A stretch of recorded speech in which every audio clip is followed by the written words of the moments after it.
Bonjour, c'est Ursule encore. On est le 11 décembre 2024.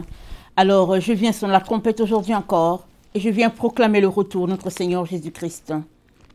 Amen, alléluia, soyons tous bénis, soyons remplis de sa joie et puis que sa grâce, n'est-ce pas, abonde sur chacun d'entre nous. Alors, aujourd'hui, je viens parler de malgré la sécheresse et la soif, n'est-ce pas, la gloire de Dieu se manifeste. Amen. Malgré la sécheresse, la soif, la gloire de Dieu, elle est là, elle est tangible. Et puis quiconque, n'est-ce pas, la veut, n'est-ce pas, est invité à tout simplement aller dans la présence de Dieu. Alors, Amos 7, le verset 11, ça dit... Attendez, il faut que je me trompe... C'est Amos 8, excusez-moi. Amos 8, le verset 11. « Voici les jours viennent, dit le Seigneur l'Éternel, où j'enverrai la famine dans le pays, non pas la disette du pain et la soif de l'eau, mais la faim et la soif d'entendre les paroles de l'Éternel. Ils seront alors errants d'une mer à l'autre, du septentrion à l'orient. Ils iront ça et là pour chercher la parole de l'Éternel. Et ils ne la trouveront pas. En ce jour-là, les belles filles et les jeunes hommes mourront de soif. Ils jurent par le péché de Samarie. Et ils disent, vive ton Dieu, Dan, vive la voix de Beersheba. Mais ils tomberont et ne se relèveront plus. Amen. Alors, cette prophétie, n'est-ce pas, de Amos, avant même que Jésus-Christ vienne, correspond, n'est-ce pas, à ce temps-là dont Paul a parlé, en disant que dans les derniers temps, les gens ne vont pas aimer la parole de Dieu, ils auront la démangeaison, n'est-ce pas, d'entendre les choses agréables. Et on sait tous qu'on est dans ce temps-là, surtout si on est des chrétiens, des personnes qui ont une relation avec le Seigneur. Quand on regarde autour de nous, on sait vraiment qu'on est dans ce temps-là. Et si on est parent, on voit encore que les mœurs dans le temps de nos enfants ont tellement dégradé que vraiment, ça donne vraiment à réfléchir, n'est-ce pas, à comment mieux faire pour aider ces jeunes si on ne veut pas qu'ils soient assimilés, n'est-ce pas, à tout ce qui se passe dans la société. Alors, ça c'est la parole du prophète Amos, qui dit qu'il y aura un temps de famine, mais Dieu dit, c'est pas la famine de l'eau ou de la nourriture. C'est Dieu lui-même qui envoie la famine, c'est la famine d'entendre la parole de Dieu.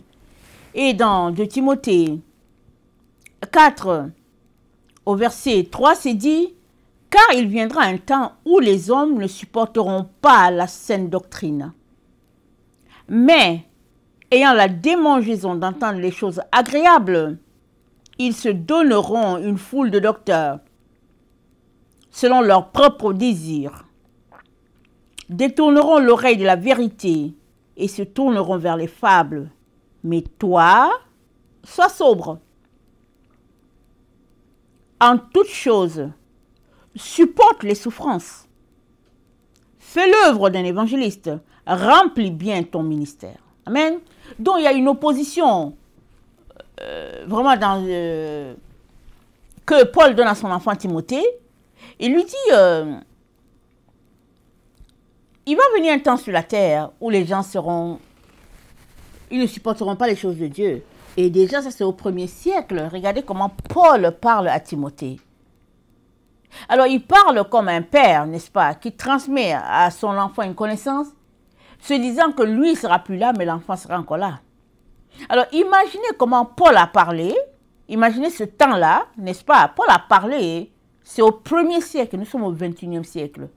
Imaginez comment les mœurs se sont dégradées et comment aujourd'hui, la parole de Dieu, elle fait mettre les gens en colère, n'est-ce pas?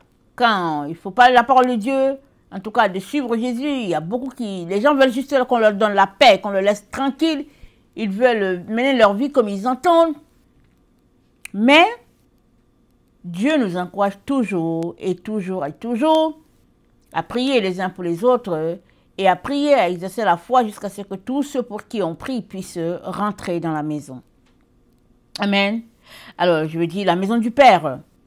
Alors, c'est dit que ils auront la démangeaison d'entendre les choses agréables. Ils se donneront une foule de docteurs selon leurs propres désirs.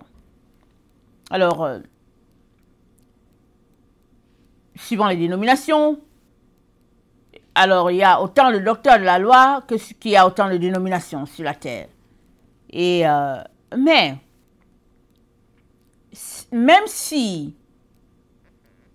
il y a des enseignements par-ci et là qui satisfont, n'est-ce pas, les âmes de certaines personnes, le vrai enseignement de Dieu, tu ne peux le trouver que dans la présence de Dieu. Amen. Alors si tu es quelqu'un qui prend l'habitude d'aller dans la présence de Dieu, tu prends l'habitude de prier, tu prends l'habitude de communier avec Dieu souvent, souvent et souvent, alors c'est de lui directement que tu recevras l'eau, le pain, parce que ce n'est que dans la communion avec Dieu qu'on peut être satisfait. La Bible dit, vous me chercherez et vous me trouverez si vous me cherchez de tout votre cœur.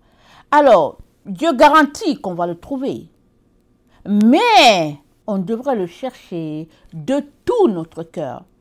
Pas un cœur à demi, pas un cœur à moitié, mais un cœur tout entier. Alors qu'on se donne à cette pratique de chercher Dieu, Dieu va se révéler, amen, et il va étancher, n'est-ce pas, notre soif de le connaître. Parce que plus tu vas dans la présence de Dieu, plus tu as soif. Plus tu vas dans la présence de Dieu, plus tu as soif. Moins tu y vas, moins tu auras soif. Alors je viens donc nous encourager à aller souvent dans la présence de Dieu, à y rester, à demeurer, n'est-ce pas, à cet endroit où c'est comme une connexion, n'est-ce pas, d'un tuyau qui est connecté là et puis qui est ravitaillé et puis qui ravitaille les autres. Alors, la même parole que Amos a dit, Jésus-Christ l'a dit à la femme samaritaine, il lui dit, si tu bois l'eau que moi je donne, tu n'auras plus soif. Parce que l'eau de Jésus étanche la soif de quiconque. Peu importe qui tu es, l'eau de Jésus va étancher ta soif. Et le Seigneur nous dit, malgré que tout autour, tout est sécheresse ou bien tout semble sécheresse, tout semble difficulté, épreuve, le Seigneur dit, la gloire de Dieu est là, dans la maison du Père, et il suffit, n'est-ce pas, que tu étendes la main et que tu ailles chercher cette gloire-là. Alors, au verset 8 de 1 Timothée 4, 1 Timothée 4, le verset 8 dit, « Exerce-toi la piété, car l'exercice corporel est utile à peu de choses, tandis que la piété est utile à tout. Et en la promesse de la vie éternelle, non, et en la promesse de la vie présente et de celle à venir. » Donc, l'apôtre Paul exhorte Timothée à l'exercice de la piété, en opposition à l'exercice corporel. Alors, on est très bien placé pour comprendre, n'est-ce pas, que notre siècle, n'est-ce pas, c'est le siècle où les gens, ça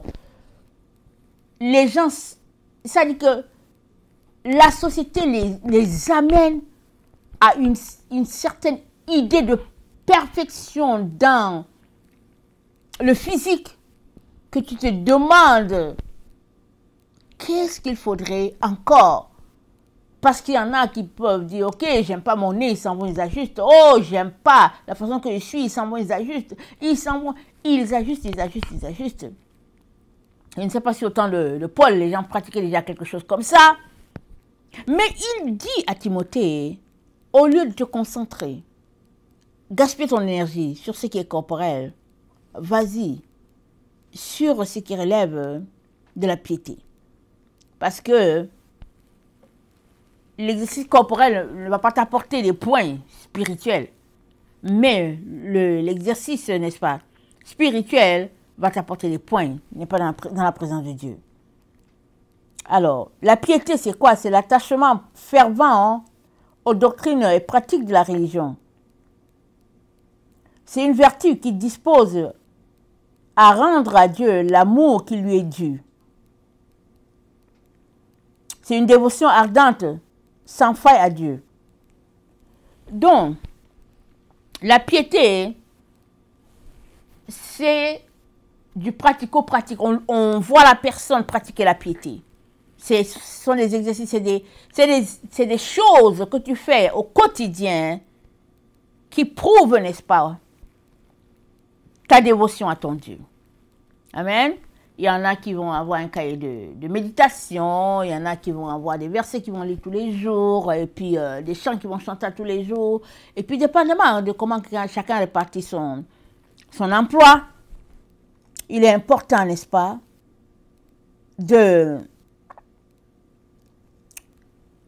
d'avoir une pratique de piété. Ce n'est que comme ça qu'on peut s'approcher de Dieu et puis éloigner l'ennemi. Alors, c'est dit à 1 Timothée 5, le verset 11, c'est dit, ok, mais refuse les jeunes veuves, car lorsque la volupté les détache du Christ, elles veulent se marier et se rendent coupables en ce qu'elles violent leur premier engagement. Avec cela étant oisives, elles apprennent à aller de maison en maison, et non seulement elles sont oisives, mais encore causeuses et intrigantes, disant ce qu'il ne faut pas dire. Donc ici c'est les conseils de Paul à Timothée, qui est comme un pasteur. Et puis Paul dit d'éviter certaines choses avec les femmes veuves et tout. Mais le conseil là qu'il donne, c'est un conseil pour tout le monde. Parce qu'il dit, au verset 13, je suis dans 1 Timothée 5, le verset 13, il dit, avec cela étant oisives, elles apprennent à aller de maison en maison. Non seulement elles sont oisives, mais encore causeuses. Donc, Dieu ne nous appelle pas à cela. De passer de maison en maison pour causer, et puis ben voilà. Non, Dieu ne nous appelle pas à cela. Il nous appelle, oui, à dire bonjour et puis tout ça, mais c'est pas une attitude, n'est-ce pas, que quelqu'un qui pratique la piété devrait garder. Parce que c'est en opposition avec ce que Dieu attend de nous pour nous donner de la soif et encore de la soif et encore de la soif de lui. Et au verset 11, c'est dit, mes frères refusent les jeunes veuves, car lorsque la volupté les détache de Christ, elles veulent se marier. La volupté, c'est quoi? La volupté, c'est dit que c'est les plaisirs des sens. Alors, c'est le plaisir des choses du monde. Et le Seigneur plutôt nous encourage à laisser les plaisirs du monde pour se concentrer sur lui. Et lui va nous aider, n'est-ce pas, à triompher. Alors, la soif de Dieu ne tombe pas comme ça, là, et puis c'est comme, oh, j'ai soif de Dieu. La soif de Dieu vient dans la vie de tous ceux-là qui poursuivent, qui courent après sa présence, qui recherchent sa présence. Plus tu veux de Dieu, plus la soif est encore là. Plus tu vas dans sa présence, plus tu veux encore. Et ça, c'est à la gloire de Dieu. Alors, ne nous laissons pas influencer par tout ce qui se passe dans la société, ou bien pour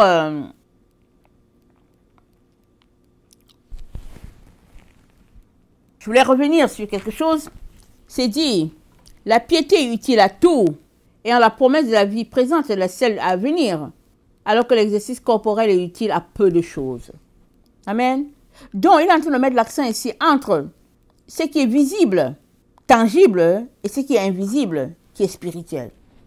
Il nous encourage à nous concentrer sur le spirituel, plutôt que sur le physique. Alors qu'on est en train de faire nos recherches, n'est-ce pas, dans le spirituel, alors qu'on est en train de marcher, n'est-ce pas, pour nous rapprocher de Dieu, peu importe comment on est en train de le faire, c'est-à-dire nos dévotions, alors qu'on s'applique à cela, amen, Dieu va nous donner en retour la soif de lui, et encore la soif de lui, et encore la soif de lui, jusqu'à ce que ce qu'il avait prévu pour nous puisse s'accomplir. Alors,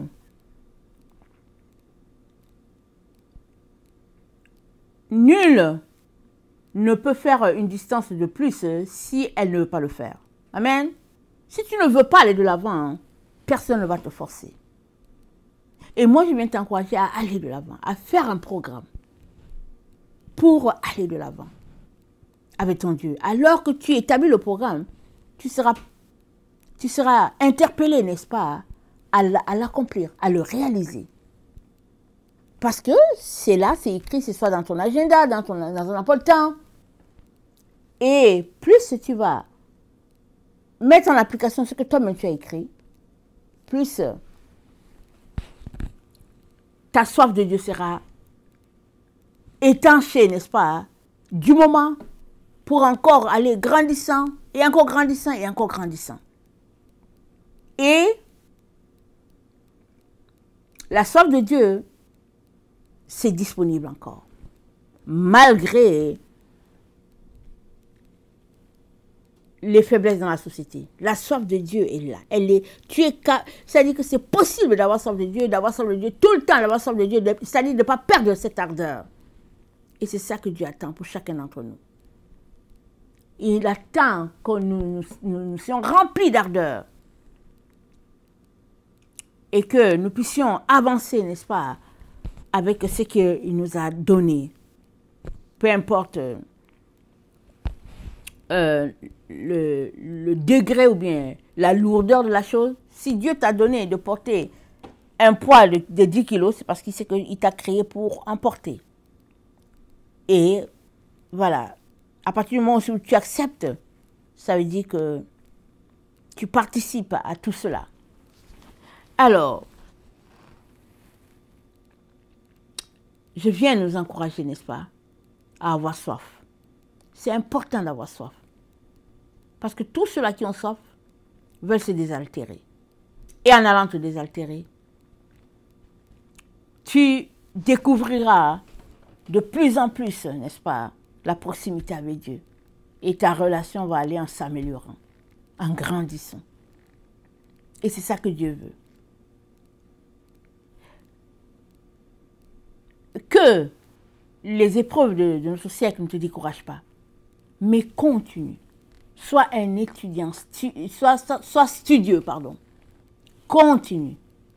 Et la grâce de Dieu va abonder sur toi et sur ce que tu entreprends pour la gloire de ton Dieu. Que le Seigneur bénisse sa parole.